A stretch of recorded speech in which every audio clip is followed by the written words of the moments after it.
So I hope everybody enjoyed the PowerPoint that Joyson has put together, and all of those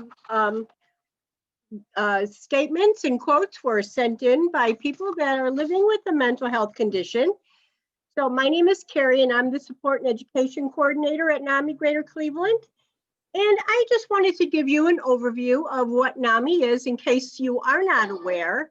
And then we will go on with our program. And we are just so glad that you were all able to join us. So NAMI is the National Alliance on Mental Illness, and it was founded in 1979. It is the largest grassroots agency that advocates for people that have mental health conditions and for their families and friends and colleagues. Our mission is to empower those affected by mental illness, both those living with mental illness and their families, to achieve a better quality of life by providing support groups, education programs, referrals, and advocacy. Millions of Americans, an estimated 1 in 5 adults, experience a mental illness in any given year. Mental illnesses are medical conditions that disrupt a person's thinking, feeling, mood, ability to relate to others, and daily functioning. Mental illnesses can affect persons of any race, age, religion, or income. The good news about mental illness is that with treatment, recovery is possible. I want to give you a little information on what's going on at NAMI GC. Even with the COVID-19 pandemic, NAMI GC has a number of free resources available, like tonight's program, just for an example. We know that education plays a critical role in reducing stigma. NAMI GC provides events in the community to educate on topics relevant to mental health. Recent topics include understanding stable accounts, choices in recovery, making decisions together, Dr. Xavier Amador's DEEP program, and we will have sessions on assisted outpatient, and when we are not in the midst of a pandemic, a mix of staff and volunteers man NAMI GC information tables at health fairs and community events. We have a helpline that provides information, referrals, and support to people living with mental illness and family members and caregivers, mental health providers, and we're open public weekdays from 10 to 4. And it is expected to be that our helpline has now a new chat So that if you are able to get on and look into that, please join, get onto the chat and check it out. A well-trained and knowledgeable team of volunteers, interns, and helpline staff will respond to your call, email, or message. Many staff members and volunteers live with mental health conditions or provide care and support to a family member or a friend. We have peer and family support groups that are all being done virtually right now. And if we get back into whatever is going to be our new normal, then we will do them in person again. We have the caring companion calls. We also have family to family course, which is an 8-week course for family members to learn to understand and accept their loved one's illness. We have a peer-to-peer class that is an 8-week class that is for people that live with a mental health condition, that is to help them accept their illness, learn new coping skills and ways to recovery. We have an Ending the Silence program that is designed for middle school and high school students, also for the staff of the schools and for their families. Understanding Mental Illness is an educational course that can help participants understand different diagnoses of mental health conditions. It can be done in a 3 or a 5-week program. We offer a Speakers Bureau presentations where, like today, volunteers share their story and what it's like to cope with and live with a mental illness, or, provide care for someone else. We have a mental health first aid that is facilitated by a trained staff who teach to help someone to know how to relate to someone if they see that may be struggling with a mental health situation. NAMI in Our Own Voice is a presentation for the general public, and it is to promote awareness of mental health conditions and recovery.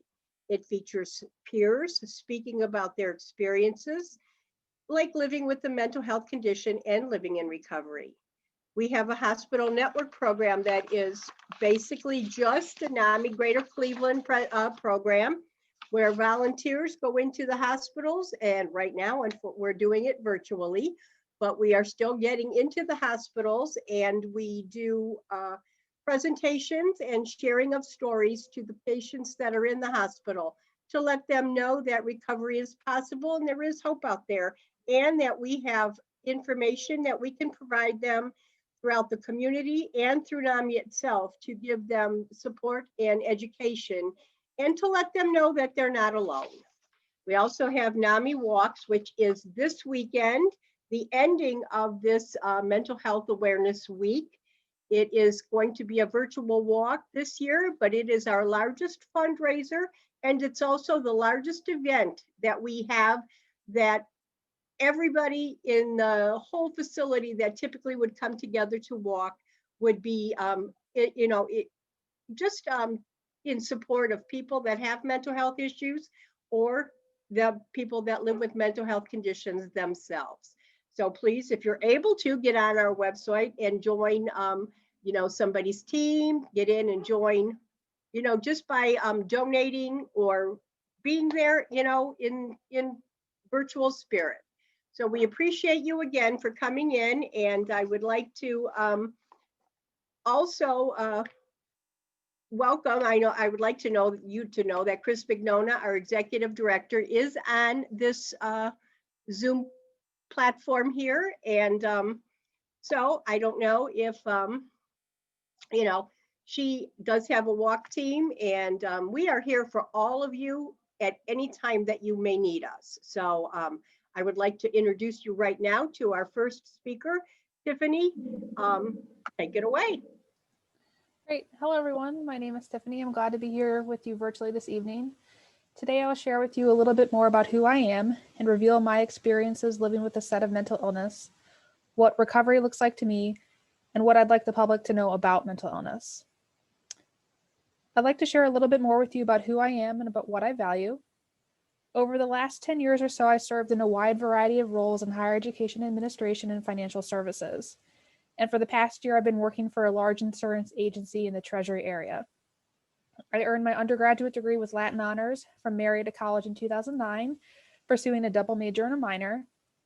Then in May of 2017, I earned my MBA from Baldwin Wallace University, being named to the Honorary Society for the Graduate Students. Being involved in athletics or fitness is also tremendously important to me. During college, I had a successful athletic career in track and field, and have continued my athletic interests, transitioning to playing co-ed softball for fun. I have a handful of young nieces and nephews and enjoy spending time with them, my family, and a very tight circle of close friends. As time and treasure permits, I enjoy the privilege of being able to travel and experience different cultures. My Catholic faith is also of paramount importance to my life. I'm actively involved in attending 2 parishes in Cleveland and Strongsville. I volunteer in a couple different ministries, and I'm focused on strengthening my faith life every day through prayer, adoration, or other little acts of faith. Lastly, I live with 2 mental illnesses, which at times can greatly influence the quality of my life and directly impact the large majority of decisions that I make. Now that you know a little bit more about me, I'd like to summarize the span of my most difficult and distressing times of living with a set of mental illnesses. Looking back, in the summer of 2012, I was diagnosed with post-traumatic stress disorder, PTSD, and then in the fall of 2017, I was diagnosed with cyclothymia, which is a form of bipolar disorder. In the fall of 2011, I was sexually assaulted by a man I had been dating for about a couple months.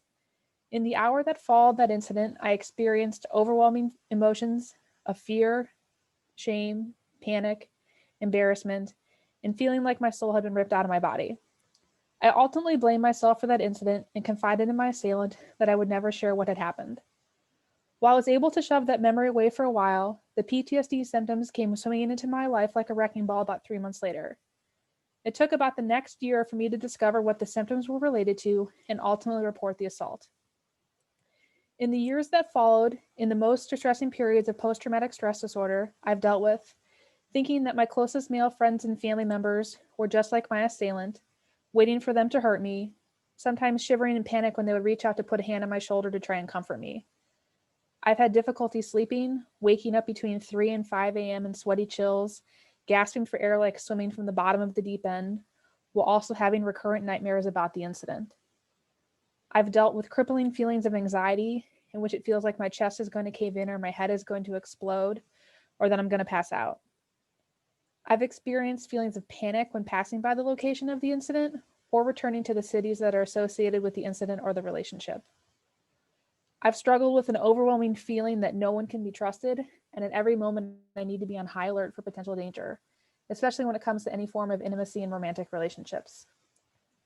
Currently, on most days, I experience an exaggerated startle response and feeling on high alert. Sometimes when somebody comes up behind me or there's a noise created outside of my visual focus, something that could be as small as a door being shut hard, feels to me like the sound of a gunshot, causing my body to react like I've been lightly electrocuted. I've also had a few brushes with suicidal ideation. The most memorable to me was when I first knew something was wrong, but wasn't quite sure what that was yet, but I knew that I needed help from either a hospital or a doctor. While processing through the different hurdles presented by PTSD, the pains posed by cyclothymia have been a completely distinct set. When I received the cyclothymia diagnosis, I resisted against accepting it for almost a year. I denied that it was true, and I even sought a second opinion, finding the same diagnosis from a different healthcare provider. My resistance was rooted in the fact that I didn't want to accept this illness was a part of me from birth, instead of something that resulted from something that happened to me like the PTSD did. Looking back, I've experienced cyclothymia in a variety of ways before knowing that there was something more going on with my positive moods, or attributing the sadness to changes in hormones, or just being sensitive. In the years that have followed, in the most distressing periods of cyclothymia I've dealt with, feeling like I'm on a mini rolling hills of a roller coaster, slowly shifting between periods of elevated positive mood and low, moderately depressive periods. I've experienced what I would describe as diet euphoria, exaggerated feelings of happiness or joy that are really unrelated to anything specific. At times, I struggle to accurately view my abilities, feeling an inflated sense of self-esteem, thinking I can accomplish tasks beyond what will be a realistic stretch goal. Then when those goals aren't achieved, I struggle with grasping why I wasn't able to achieve them. At times, I've had an unquenchable desire to be right, being overly argumentative about things that really don't matter, feeling like a volcano about to erupt rather than just mildly steaming in anger. I've been extremely talkative, hogging the conversation or repeating statements that I just said, and at times I've battled back racing thoughts as well. I have an extreme sensitivity to noise, especially noise that's generated by other people or electricity at a certain frequency. My senses are also heightened to smell and being touched, and I experience more than just average discomfort with those at times. There have been periods when I've experienced an inability to focus or concentrate, especially when at work, losing the ability to form complex or air-free sentences. I've experienced poor judgment, harming myself through poor choices with food or drink, abandoning established exercise routines, lost sight of my faith-based prayer and adoration practices. I've also dealt with hypersexuality and excessive spending and some other reckless pursuits as well. In the low periods, I've experienced excessive and sweeping feelings of sadness, hopelessness, tearfulness, unfounded abandonment, and the temptation of evil to give into despair from not feeling good enough. I also struggle with persistent irritability and have difficulty sleeping on a consistent basis. I've suffered from panic attacks and a consistent and pervasive fear of death. On 3 or 4 occasions, I've been in a heightened state of instability, experiencing frequent thoughts of suicidal ideation, and on 1 occasion had a plan in place and I had started acting on it. The lead-in time to these episodes I would describe as feeling like my life is in a perpetual state of chaos, feeling like a transformer on an electrical pole sparking uncontrollably, or a pendulum swinging violently side to side. In these moments, I've had an enormous feeling of wanting to flee as well, to escape the pain as fast as possible. The symptoms of PTSD and cyclothymia are not the only difficulties I've encountered in this journey of living with a mental illness. Throughout the acceptance process, I've come across other barriers as a result of living with a mental illness. I've experienced my family, friends, and even myself at times encouraging me to keep things private or to avoid certain avenues of treatment due to stigma. I've lost a couple close friendships after revealing my struggles with suicidal ideation. I ended the most meaningful romantic relationship I've had, making the decision in a time of desolation in my life, causing harm, trying to rekindle what was lost on the road. My finances have suffered as a result of excessive and reckless spending. I've had non-mental health care providers blankly stare at me or quickly change the subject when I ask for either diagnosis to be added to my treatment history or my chart. I've also exceeded my health insurance deductible every year since 2012, and for the past 3 years, I've been paying for therapy sessions out of pocket due to a change in insurance providers. I've encountered a workplace culture loaded with prejudice, ignorance, and stigma, and experienced discrimination in attempting to file for a reasonable accommodation at my last place of work. That process took almost a year to complete, causing me great harm emotionally and mentally, to the point I contemplated filing an EEOC complaint or contacting the disability rights attorney. While it may seem like there's been a lot of darkness in my life related to the past, my Catholic faith keeps me focused that every single trial, struggle, or tribulation we experience has greater meaning.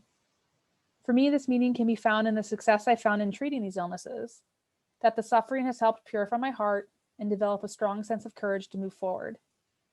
Recovery to me is a combination of wellness strategies that have helped me achieve and maintain stability in my life. These strategies, which I will now share, allow me to seek continuous recovery and growth, focusing on the ability to seek to thrive in life and maintain mental wellness. Over the course of the past 8 years, I've found immense and distinct value in regular cognitive behavioral talk therapy sessions, seeking to understand how my thoughts, feelings, beliefs, and actions are all intertwined, and learning to mitigate poor coping mechanism. These sessions are profoundly important to me as I feel completely heard, understood, and supported by another person. I've learned the benefits through therapy of eye movement desensitization and reprocessing therapy, also known as EMDR, helping me to work through some of the traumas that I've experienced and lessen the severity of the PTSD symptoms over time. I've also been exposed to a book called The 4 Agreements, and the tenets of that book have helped me in my everyday life, which would be to be impeccable with your word, don't take things personally, don't make assumptions, and to always do your best. I've also discovered the extreme importance of maintaining a mindfulness practice while focusing on developing my ability to experience self-compassion, something that I've struggled with quite a bit. Additionally, I found a variety of NAMI support groups to be helpful in my recovery. These groups have allowed me to discover the fact that I am not alone in my fight in maintaining wellness living with a mental illness. I also enjoy reading books, journals, and articles related to psychology and mental illness, as I firmly believe that if I can better understand these illnesses, it will help me understand my experience and be able to remain in active recovery. I also make sure to engage and spend time with my family and close friends. Recently, I've been finding the courage to widen the dialogue and have been slowly starting to share my innermost joys and struggles, which also helps fight against the feelings of loneliness and unfounded abandonment. About a year ago, I added in medication management as part of my overall recovery strategy, something that I've had mixed feelings about in the past due to negative experience with prior medications. I remain strong and hopeful that the medication roulette will be short-lived, and I was able to find a medication that has helped me reduce a significant number of the aggravated symptoms I described earlier. To me, most importantly, I know my mental illness is greatly supported when I remain active in my faith life, spending adequate time in prayer and adoration, seeking reconciliation for my wrongs, attending church weekly, and staying involved in my parish communities. Now that I've shared with you what it's like living with a mental illness and what recovery looks like to me, I'd like to share with you what I would like the public to know about mental illness. First, I'd like the public to know that living with a mental illness should be viewed the same as living with any other physical illness, that mental illness affects the brain and is not related to a set of character flaws, personal weakness, or personality attributes. I know my symptoms of mental illness are temporary and changing in nature, that they will pass with time and proper treatment, the same way a stomach ache lessens as healing occurs in the abdomen for acute stomach pains with proper treatment. Secondly, I'd like the public to know that a mental illness can happen to anyone at any time, regardless of age, race, religion, income, or any other demographic qualifier. Additionally, the experience living with a mental illness is unique to each individual living that reality, that no two people's journeys are identical. Third, everyone can help fight mental health stigma. We can't control what other people say or do, but we can educate ourselves and support the wide variety of efforts to reduce stigma in the same way you would for any other physical disease. Finally, I'd like the public to know that recovery is possible with living with a mental illness, that high quality treatment is possible. Recovery is an active process and takes a lot of work. It's not a linear process and is improved when we have compassion and understanding from ourselves and others. Thank you for allowing me to share the experiences I've had on the journey of living with a pair of mental illnesses.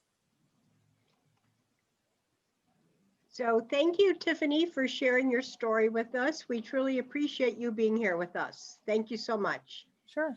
And I wanted to say very quickly, if you have questions for any of the speakers, if you could put that in the chat, and we will go over them after all the presenters have finished their stories.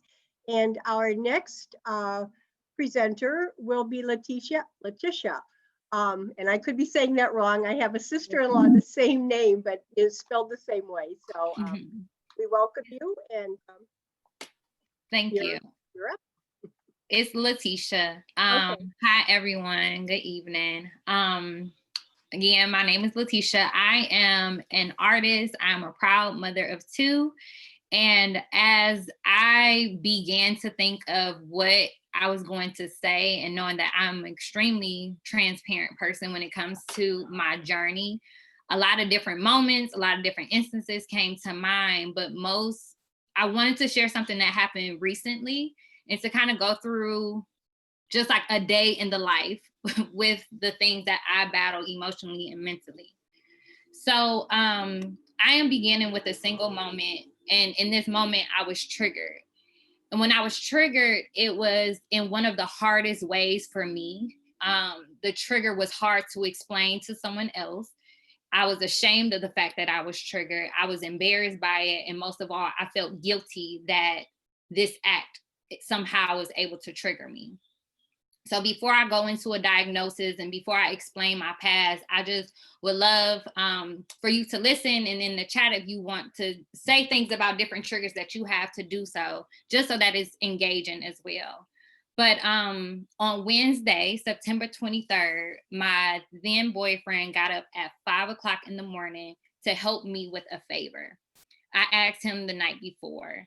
I was preparing for my first photo shoot that I've ever done for an event that was coming up, and my clothes did not come on time. I was stressing. I was running around. The kids wasn't listening. Tried to do last minute shopping, and I just really felt frazzled, and my anxiety was building up, and I was being short with everyone and angry, and I really began to feel defeated. I started having just hard feelings of myself and looking at myself. So I asked him if he could please get up in the morning and help me to come to this photo shoot. So he had to push some things back for work, but he made sure that he made the space to be there for me. He had on his jogging pants. He carried my suitcase of clothes because I couldn't decide on what I wanted to do. And then when I realized that I forgot some things, he even ran back to the house to bring it back to me where we were doing the shoot.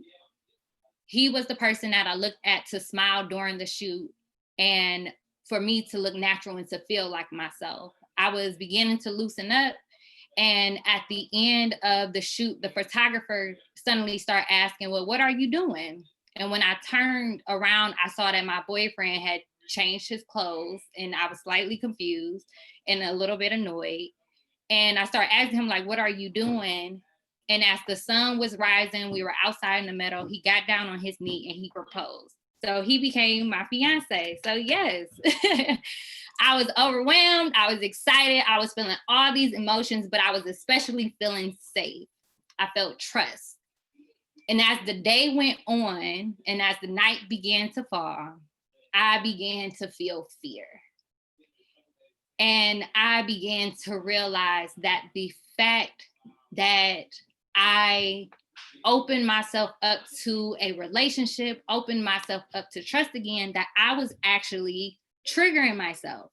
And I was like, I'm not allowed to be upset in this moment.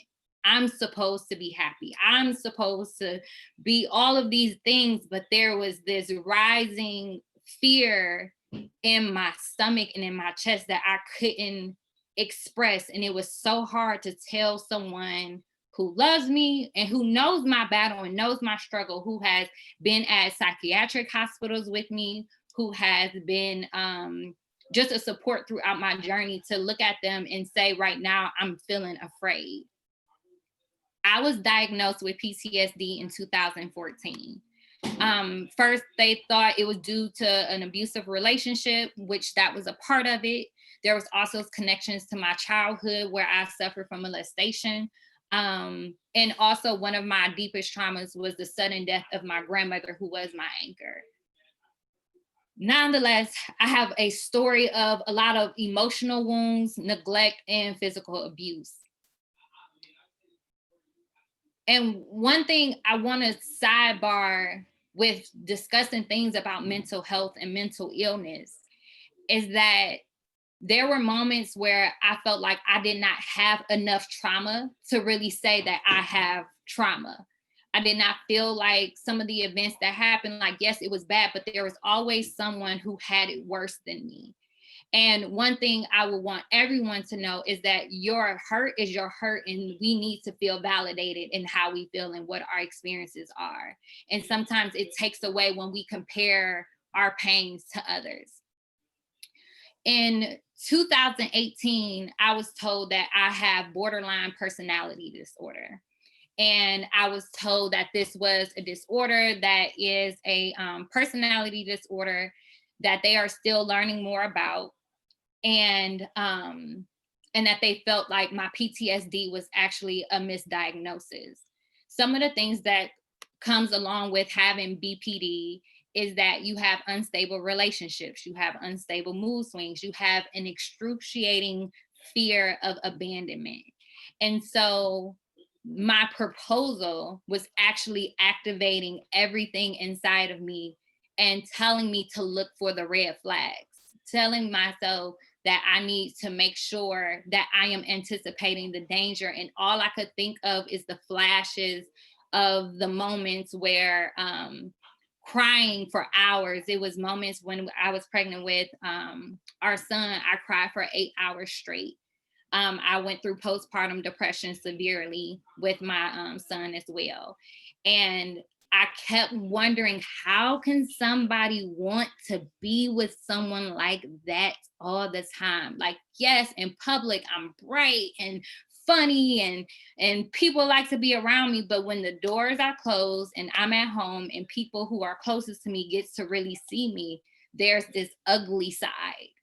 And my insecurities was ruining everything. And as days was going by, I felt like I was making everything worse and worse and worse. And I could not figure out how to navigate it. So when I began to think about the statement, what people with mental illness want you to know, my mind floods with my children's faces, with the love of my life, with my friends, and with my family. And I want people to know that sometimes being safe in my happiness is difficult, because something in my mind is telling me that I am missing something, that I'm overlooking danger. And when this happens, I know I sometimes hurt the feelings of those around me because I'm trying to find flaws and I'm looking for danger. And sometimes I end up creating the separation and the distance between others because I'm afraid of it and I'm pushing away before I get pushed. So then I try to silence myself, but in the silence, I'm causing more self-destruction. So I want you to know that I need to feel it and release it. A lot of times we all need to feel whatever the emotion is and being able to have the ability to release what it is. My fiance, throughout the time, he felt like he failed me. He wondered why I still felt traumatized by my past. He felt like he could make it go away. And another thing that I wanted him to know is not about him being the one to fix everything, or even the fact that I need to be fixed. It's just a thing of there moments where I need extra support. Because the moments where I was in a domestically abusive relationship, even though that is over, and even though it is over those exact moments where my family ignored my sexual assault, the times where I was emotionally damaged by the closest to me in the past, even though those moments have passed, the impact is still there. And there are some times where the reminders still come up. And one of the biggest things that I need assistance with is finding my way back to now. Because in a moment, I can be living 3 or 5 different memories all at once. And I literally feel confused on where I am. Is this the time where I got left? Is this the time where I got hurt? Is this going to happen? And I'm trying to predict the future. And in those moments, I really need to hear, yes, that did happen. And yes, that was scary and that was painful. And it's okay. And then pause. And after affirming and acknowledging, like, yes, you had all these things that happened to you and I'm sorry, to then follow it up and say, but now, today, you are safe. Today, you are in a place that you have never been. And it's scary, but you deserve to be in this place of peace, of safety. And that is something that we were able to work through and get to a place of me being able to feel all the things and figuring out, how do I be happy? How does happiness work? In a relationship with someone like me with triggers and with trauma upon trauma, so much that my brain is wired for a constant flight or fight mood, I need to learn and practice how to speak up on what I feel and what I need. And many times I do not know what I need. I do not always know how to communicate what it is that I need. And in all of my relationships with my mother, with my friends, with those around me, we all have a constant understanding that there are some times where I might be quiet and that means something. It is learning my triggers. It is learning my signs that I may show, because I am high functioning with my mental illness. So there's a lot of times where I can keep going and going and going and no one realizes it. I'm also an artist. So I didn't realize that the impulsive side of BPD comes out in my artistry. is staying up all night painting and writing and creating works and making stuff and deciding to go to Michael's and buying all these things, and I'm making and I'm making. And everyone's like, oh, that's so great. But that's really me having this jolt of energy that I'm going to end up crashing afterwards. And will I have the support around me when I come down? I want people with mental illness to know you are worth loving. You are worth someone taking the time to understand you, and you are valuable. Your value cannot be afforded by everyone.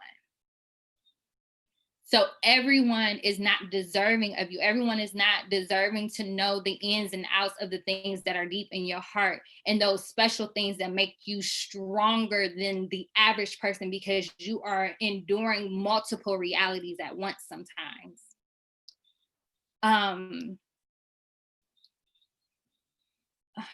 Do not sell yourself short.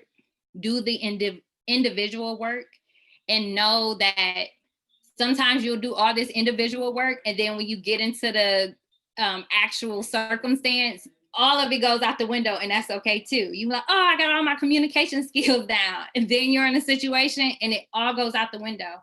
It takes practice, it takes learning, it takes giving yourself grace. And most of all, you have to love yourself, because that's the only way you can give yourself grace throughout it. That's the only way that you keep the energy to say, like, this is what I need, this is what I want, because I know I am worth continually fighting for. My journey has not been easy. There are many, many stories I can say, but I wanted to highlight the fact that having a mental illness can sometimes make it hard for you to enjoy happiness. And it is the most frustrating moments for me is when I am triggered by happy moments, where I feel like I am not behaving or feeling the way that everyone else, a normal person, would. It is my normal. And anybody who is gracious enough to, or deserving enough to be in my space to understand that part of me, then they will be also willing to do the work. And it's a mutual thing. So if you have mental illness, you are valuable, you are loved, you deserve all the great things in life, and it is okay not to be okay. Thank you. Thank you, Letitia, for sharing your story with us. And we're so glad that you were able to join us this evening.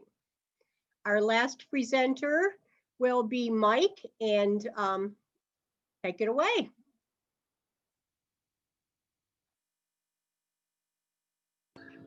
All right, thank you. I'm very honored to actually be here tonight. This is an important week for me. I'm on the cusp of turning 40 here in the next 24 to 36 hours here. So when I look back of everything that I've been through in the last few years and where I was headed, turning 40 is a big blessing.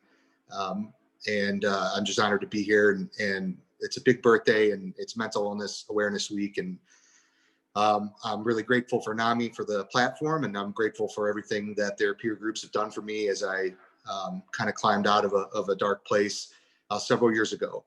That being said, my journey is very long and unique, just like everybody else that's involved in this call and everybody else that lives out there with a mental illness. Looking back, there was something off. I knew that there was something going on with me even as far back as I can remember, but I ignored all the signs, and I was a master at suppressing. So my life started, I was orphaned for several years and then was adopted by a great family and extremely lucky. My first memory of dealing with mental illness was in junior high, and that was actually the first time that I attempted suicide. I have a habit of not speaking my mind and suppressing feelings and always being pessimistic and always thinking the worst was going to happen. That was always the case through junior high and high school for me. Just looking back, you think, well, I'm a 13-year-old person and I take a bottle of Tylenol. Again, nothing really is going to happen to you, but that's how the 13-year-old brain works. I never told anybody about it. It was in my bedroom. I remember the day specifically. From that moment on, I felt I had to keep that secret. I went through high school. I found a good group of friends. We had a lot of the same interests, and I would have happiness, and my happiness would last for hours or days, sometimes weeks, and then I would go into a deep depression. My parents, as wonderful as they were, just didn't understand, and so I didn't want to confront them. And my sister, we were close growing up, but she was very successful at school. She was very successful in her line of work, and I felt that I would be burdening her if I came to her and talked to her. So I did what I always did and suppressed it, and then went away to college. And when I went away to college, that is when the manic behavior, which now I know it's manic behavior, I would have, major mood swings up and down, and being away and struggling with school was a very large hurdle. So I had to leave school for financial and just the fact that I was not getting good grades. So I left and I came home, and kind of at an age of 20 years old, you think to yourself, what am I going to do? I've got to go back to school. At the same time, my father lost his job. So I took on the role of making money for the family. And so what I did was enroll at Cleveland State part-time, and I took a dispatching job at a police department here. Well, I really took to dispatching. It became, I wanted to be a police officer. So I did. I went to the academy, put myself through it, got hired right away. And then I spent 16 years as a police officer in a Cuyahoga County inner-ring suburb. I was very good at my job. I had an ability to talk to people and de-escalate. And I worked my way up and got rank of detective. Halfway through my career, about year 8, it was the second time I attempted suicide. I was in a very dark, depressed place, living by myself, living in the community. I had no friends outside the police department. I had lost touch with family. All I cared about was being a police officer. I didn't realize it at the time, but I had alienated everybody in my life because I thought it was the most important job. I parked my car in a garage.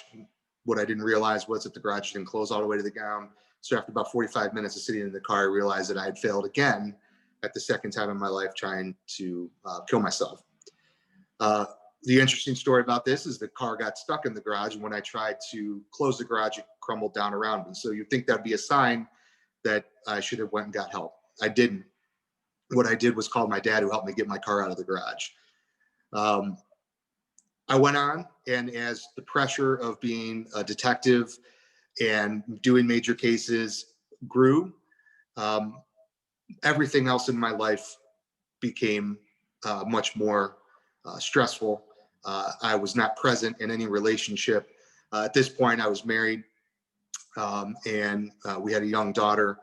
And then we lost one of our I have 2 boys, and they're both twins. And my son Rory passed away shortly after birth, about 6 days after birth. And then my surviving son, Casey, was in the NICU for 6 months. And so we, after that, after losing the son, is when really things started to spiral out of control for me. The weird part was I was successful at work. I could live this double life. At this point, I realized something was very wrong with me, and my family started to realize as well. So this went on for a few years of me working 70 to 80 hours a week. I'm sorry, basically about 70 hours a week total, and round the clock, not sleeping. And I started exhibiting bizarre behavior. I wouldn't sleep. Obviously, my wife at the time knew I wasn't sleeping. I would have lapses in not only judgment, like what Tiffany was talking about before, but almost like a dual personality. I started fearing that I was schizophrenic. I didn't know what to do. So I just kept working. I just kept trying to tell myself there was nothing wrong. And then one day I came home from work and my parents were there. The kids were not home. And the next thing I knew, I was in Highland Springs. And that is when my life turned and I live a life now. That hospital saved my life. My parents saved my life. In a matter of days, I went from being, a police officer to being in a mental hospital, and then getting served with divorce papers, and then living in my childhood bedroom. So it was a lot happened in a couple weeks, but I started getting the help that I needed. I'll kind of fast forward to, after many visits to therapy, a psychologist, and my primary care physician. After about 2 years, saw this happen in late 2016. They finally figured out my diagnosis. So, I mean, originally it was PTSD, anxiety, depression, and none of the medications were working. I did a battery of tests, and we finally figured out that I have been living with bipolar my entire life and just been basically white knuckling it the whole time. So after about 2 years of playing around with medications and going to therapy, the last 2 years, almost a little bit over 2 years now, a combination of medication, therapy, family support, friend support. I'm living the life that I should be living, which is sharing custody, which I'll always be grateful for my ex, just knowing that she had the faith in me that I would get through it at some point. And, now we can co-parent really well. I work in the forensic field, so I work in cybersecurity right now. It's a good fit. Obviously, I retired as a police officer when things spiraled out of control. And I kind of had to leave that life. So along the way, there were a lot of signs that I suppressed. There were a lot of moments that I know now that people were trying to give me help, and I turned them away at every corner. I basically entered into a marriage knowing that I was hiding mental illness from this person, which was wrong. I hid it from my parents, I hid it from my family, and I hid it from my friends. And the one thing I've realized since I've reconnected with everybody and rebuilt these relationships is they were just waiting for me the entire time. They were ready to help me. They welcomed me back with open arms. Not that they ever, quote unquote, left, but they always sensed there was probably something off with me. I would always blame it on the job or this. But the reality of the situation was nobody, when I was out on the road or if I was in a detective bureau, I could connect with people that were in crisis because my life was always in crisis. When I talked to people that were going through trauma, I was going through trauma. So I had a connection with them. So I liked to go to work because I could meet people that were like me, whether I was meeting them on a call, on a 911 call, or if I was having to arrest them, or if I was investigating them, or if I was talking to a victim. I had a way of connecting with people because that was the only time I felt I was meeting people like me. Everybody else in my life was successful and married and had families that seemed normal to me. And I wanted to keep up that facade. And I almost lost my life because of it. I almost lost everything.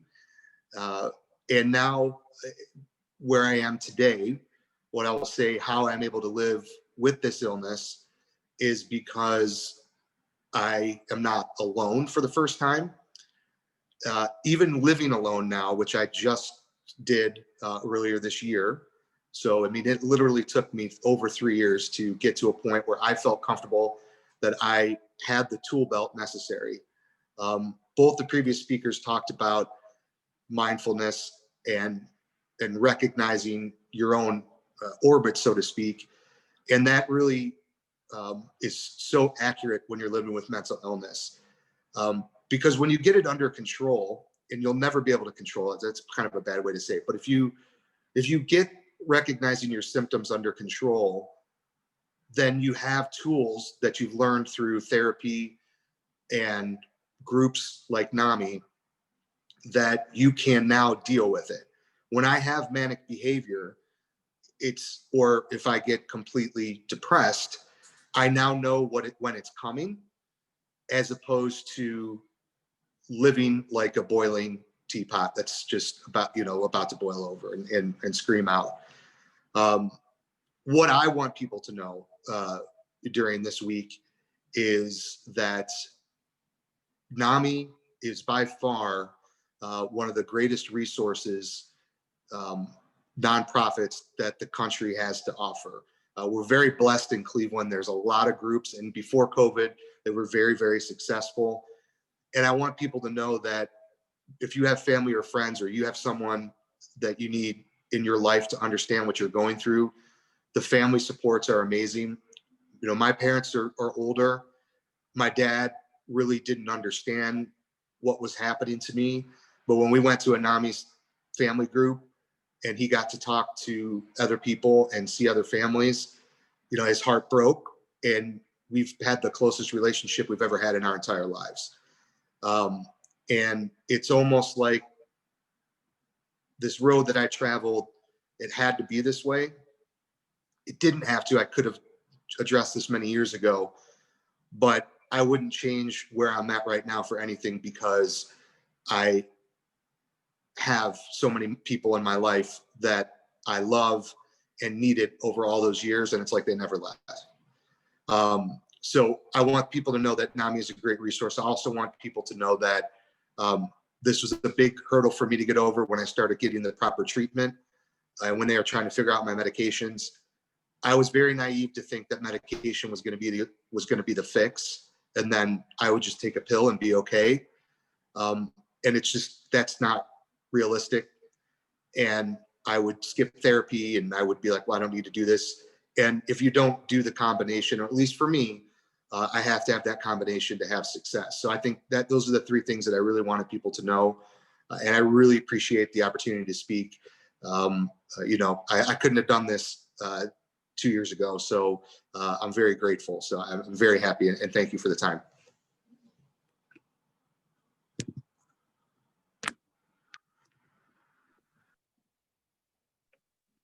Thank you so much for sharing. Yes, Mike, thank you so much for sharing. We appreciate your story, and we are so glad that you were able to join us this evening. So I will, if there are any questions that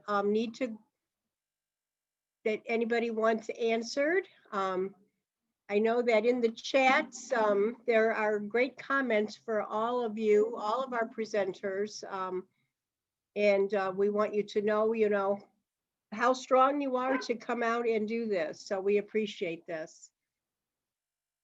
We did have a question come in via email for our panelists.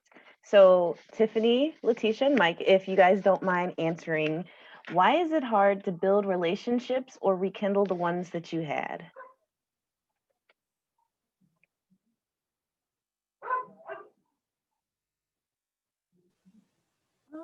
I think I would go with the ones that I had, that relationships that I'd lost. I think the people that I've lost out of my life were not equipped to have a friend that has mental illness. That when things got really difficult, or when I was actively suicidal, that I know I lost a few friendships and ended a relationship in my life that was really meaningful to me.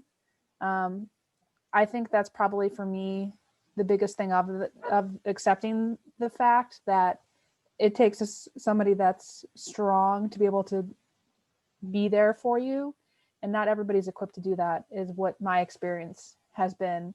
And it's learning to accept that that's okay, that it's okay that people come and go out of your life, that it doesn't make you any less important because those people are no longer a part of your life.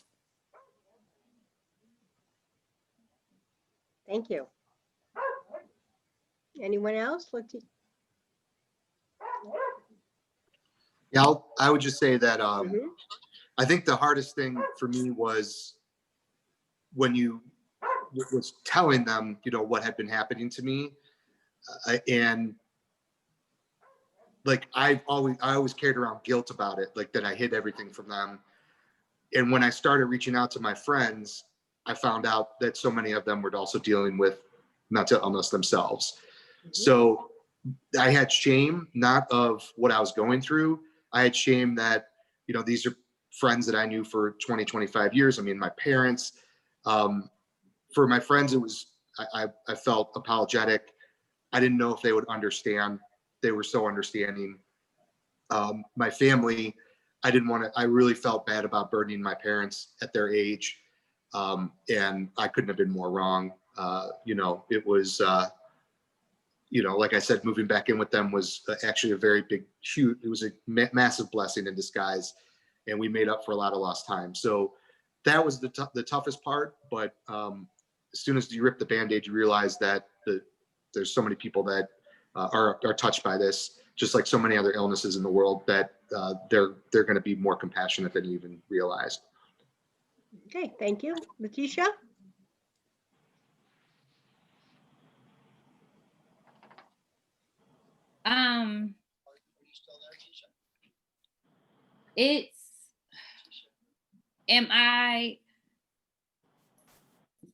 I'm sorry, because my son was like yelling at me, my 3-year-old.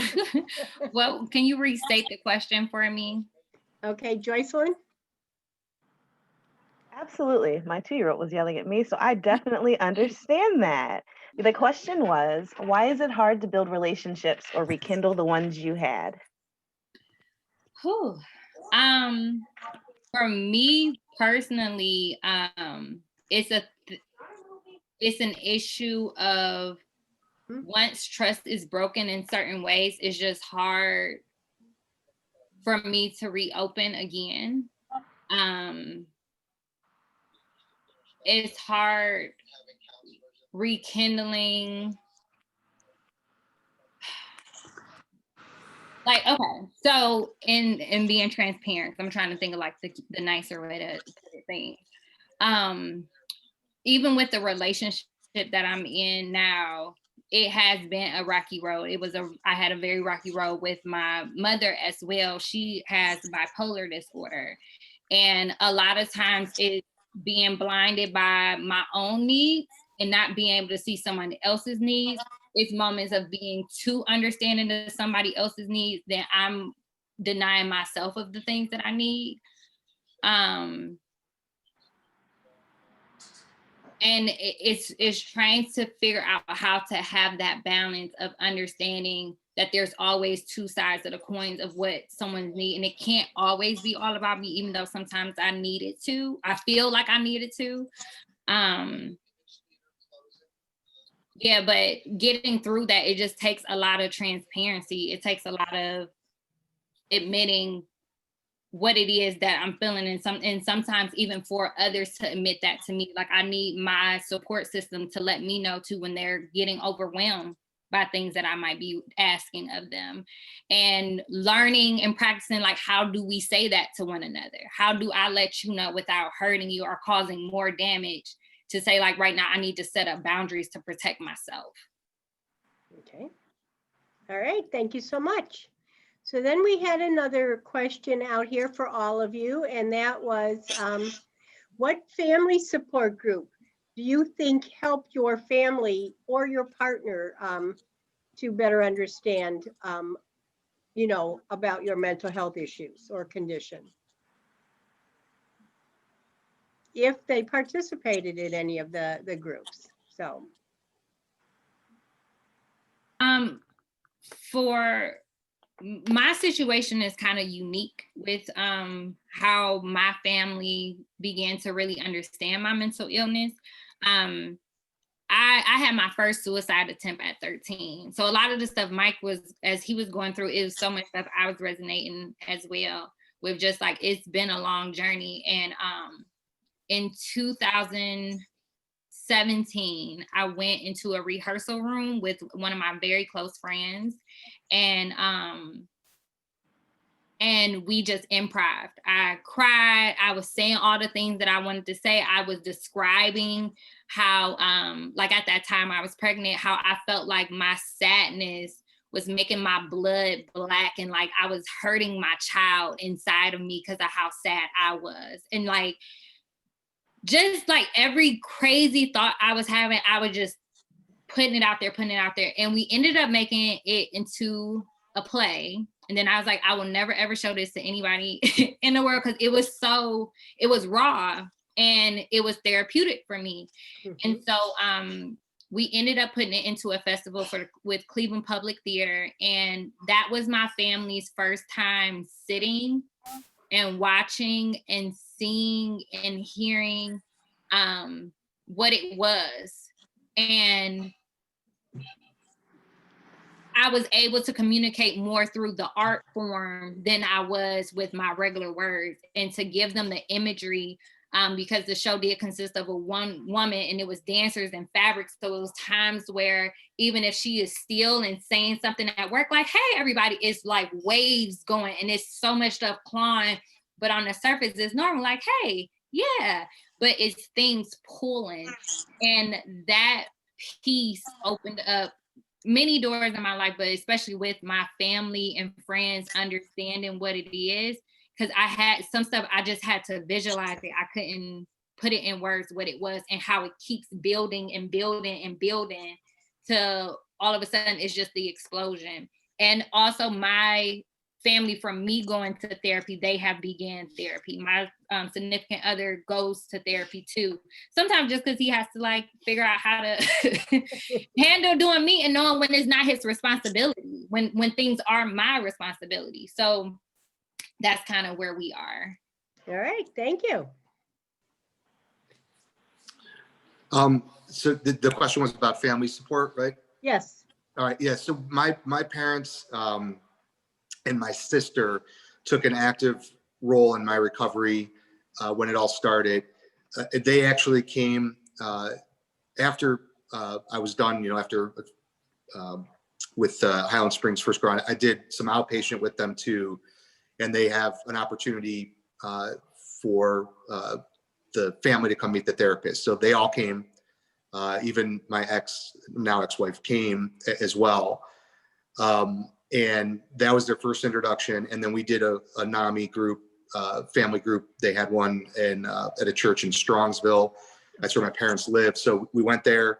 They got a good understanding. They were given tips on, things to watch in my behavior. They saw other people that were with the same, going through the same types of things as me.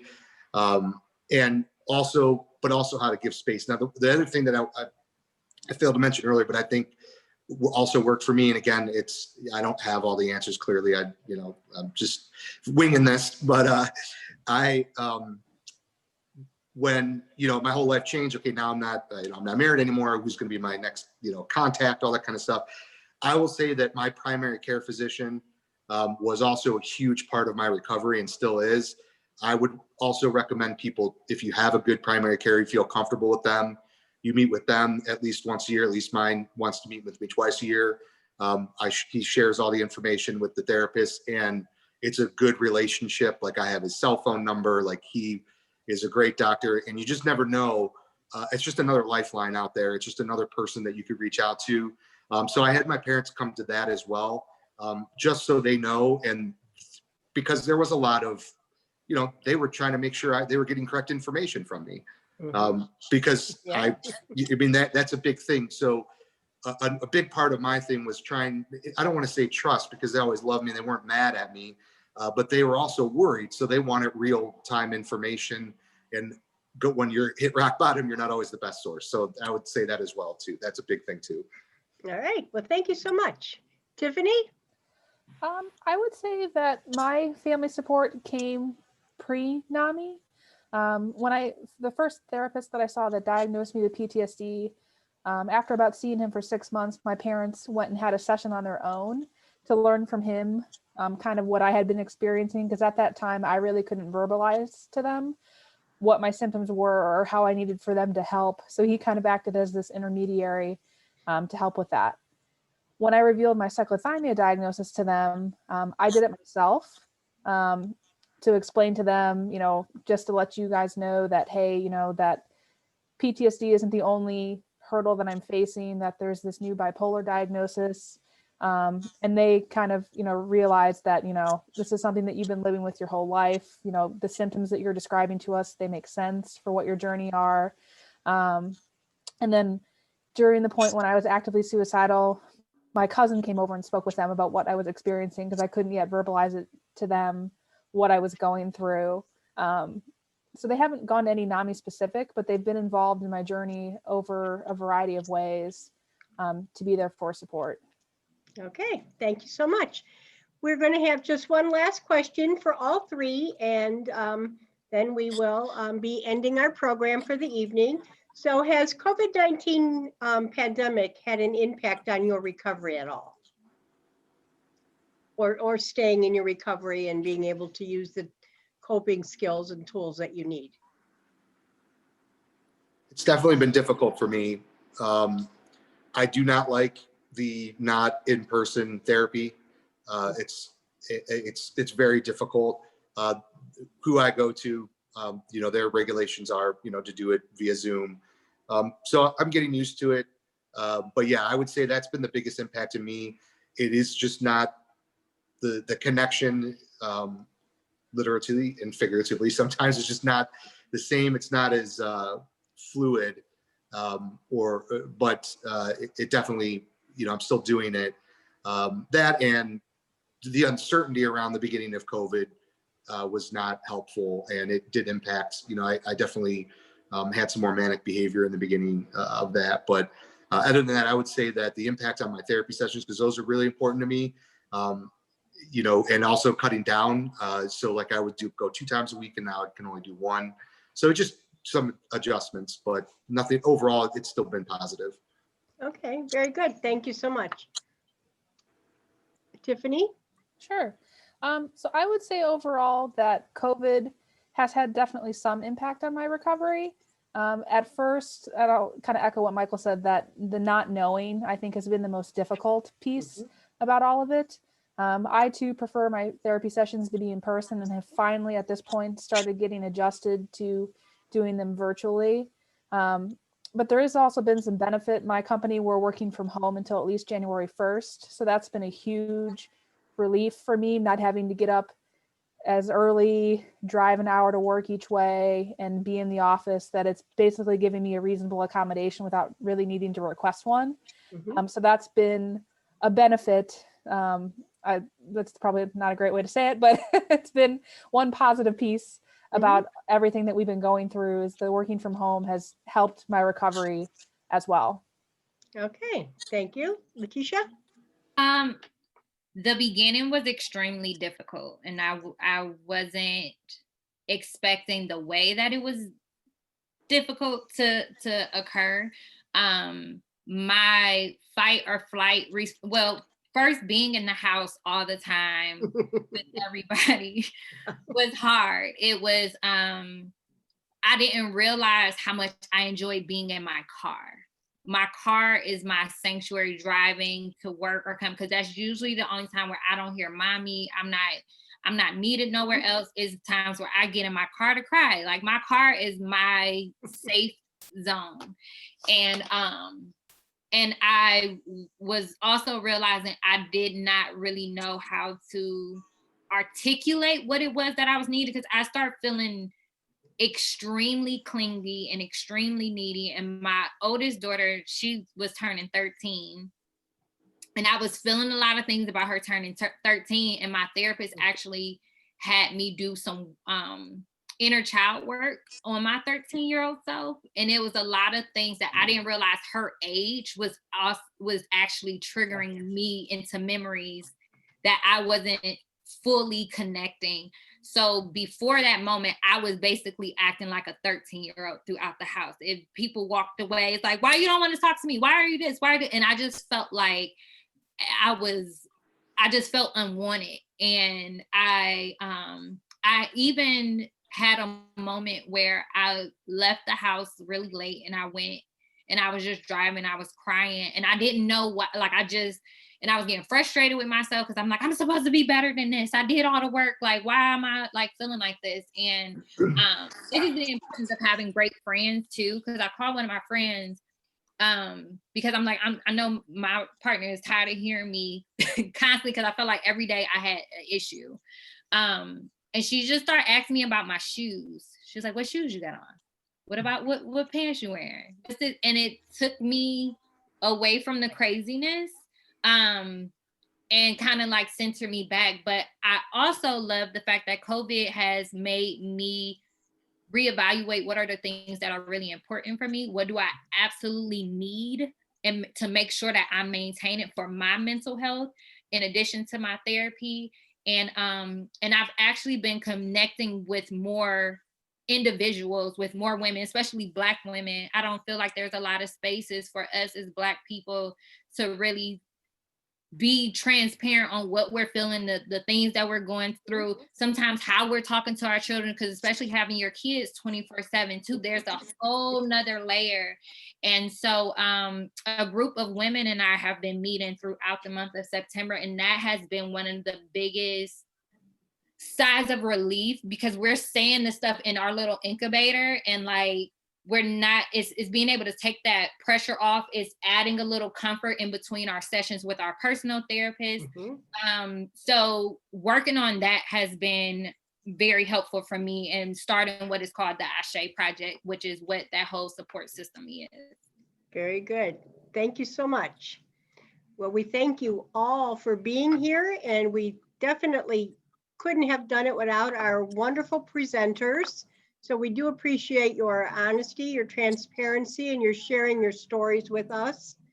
And Joycelyn, I don't know if there's anything else that you would want to add in here. I just want to reiterate what I wrote in the chat. Events like this are free due to our generous funders. I want to echo also what Carrie said. I really appreciate the three of you taking the time out of your schedules to speak on a Thursday evening. Football is on, there's a variety of other things going on, and I know that you guys could have been doing a number of other things. And so we are really grateful, not only to our speakers, but to those of you in the audience who showed up. You've stayed over a few minutes, and we really appreciate that. In order to be able to continue to offer programs like this, what we would need you to do is to fill out the post-evaluation survey. The link is in the chat. I'm also getting ready to pull all of your email addresses and send you an email so that you can fill that out and return it to us. First, it gives our funders notice that we did what we said that we would do. And secondly, it gives our speakers some feedback too. So we really appreciate if you guys could take the time to do that. And I want to thank you again for spending your Thursday evening with NAMI. And by all of the great comments in here, I know that every evaluation is going to be Glowing, wonderful. yes. Awesome. So Good thank job, you so everyone. much. Have a good evening, everybody. You too. It was nice to meet all of you, and thank you so much. Thank you. Good night. Have a great one. Bye-bye. Stay healthy.